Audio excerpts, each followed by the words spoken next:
Un nouvel arrêté pris par la préfecture de Haute-Savoie interdit l'accès à la montagne. Qu'est-ce que ça veut dire? Ben, ça veut dire tout simplement que toutes les activités qui se pratiquent en montagne, le ski de randonnée à l'heure actuelle, l'alpinisme, la randonnée pédestre, le canyoning, le VTT, toutes les activités en montagne, le speed riding, le parapente sont interdites.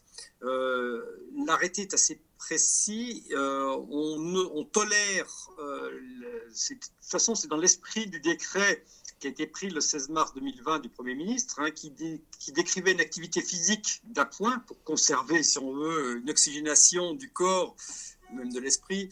Donc c'est une activité de proximité par rapport à son domicile et dans un délai bref. Ça, c'était l'esprit du décret initial du 16 mars. Et donc l'arrêté du préfet reprend l'esprit de ce décret, mais il l'a sorti d'une restriction d'un dénivelé maximal de 100 mètres au-dessus de son domicile de confinement. C'est-à-dire qu'on a voulu par là, vous avez un habitant de Chamonix, va pouvoir monter 100 mètres en dénivelé au-dessus de Chamonix. Vous avez un habitant qui habite, je ne sais pas, au village du Tour, il pourra monter 100 mètres au-dessus de chez lui pour qu'on ménage un petit dénivelé et toujours en restant aussi dans cet esprit de distance qui a été limité à 1 km. Proximité, tolérance de 1 km. Donc, une dénivelée de 100 mètres au-dessus de son domicile de confinement, assortie d'une projection horizontale de 1 km maximal.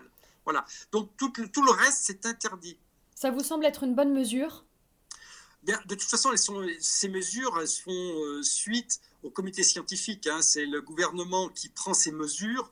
Le préfet l'a sorti d'une restriction par rapport à la spécificité de la montagne et par rapport au constat qu'on avait. Beaucoup de gens tentaient de nous contourner alors à des horaires un peu différents pour essayer d'aller faire sa côte phoque, faire son 1000 mètres de dénivelé, essayer de faire davantage que ce que le décret ne prévoyait. Avec aussi des groupes, des gens en groupe, voire des gens en refuge, dans les parties hivernales.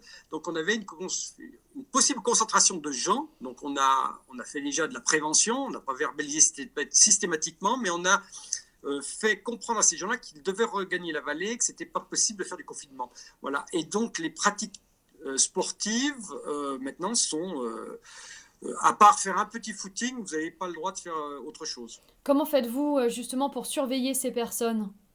Alors, on fonctionne en groupe, déjà le PGHM, parce que nous-mêmes, on est soumis au confinement et on est soumis aux mesures de prévention pour ne pas se contaminer nous-mêmes. Comment on fait? On fait des patrouilles sur tout le département, hein, dans tous les sites de départ de randonnée, tous les secteurs qui sont de potentiel départ de randonnée à ski ou pédestre, on patrouille. Le Salève, le Verrier, Chamonix, les Contamines, Megève, Flaine, le Chablais, on est un peu partout. Avec soit un drone et parfois, alors là on l'évite par rapport au coût, l'utilisation de quelques patrouilles en hélicoptère lorsque le besoin s'en fait sentir par rapport à la fréquentation qui déborde.